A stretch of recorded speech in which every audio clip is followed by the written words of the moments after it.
నిన్న చెప్తుండు ముఖ్యమంత్రి, నేను రుణమాఫీ చేసినా అనుకుంటున్నా, నేను రైతు బంద్ వేసినా అనుకుంటున్నా, వేసినో లేదో నాకు తెలియదు, పడ్డదో లేదో నాకు తెలియదు. రైతు రుణమాఫీ చేసినాం, రైతు భరోసా అమలు చేసినాం. అందరికి వచ్చిందా రాలేదా అంటే నాకు తెలీదు.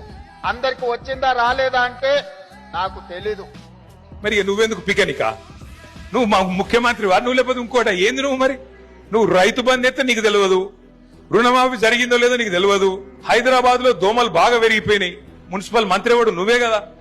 దోమలు పెరిగితే ఆటోలలో చెత్త తీస్తలేరని ముఖ్యమంత్రి బాధ చెప్పుకుంటుండు మైకులా.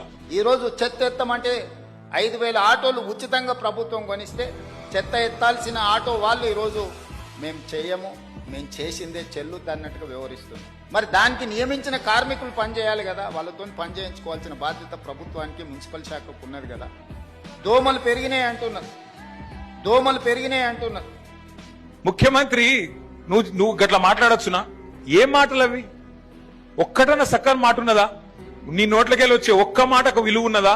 గరీబోళ్ళ ఇండ్ల మీద వాడి కులగొట్టుడే కాకుండా నిన్న చెప్తున్నాడు ముఖ్యమంత్రి, నేను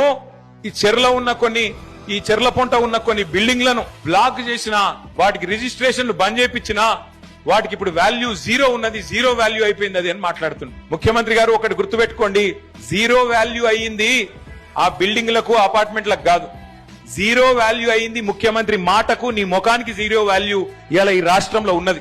నిన్నెవడు నమ్ముతలేడు. ఇవాళ ఈ రాష్ట్రంలో ఒక్క మనిషి కూడా నిన్ను నమ్ముతలేడు.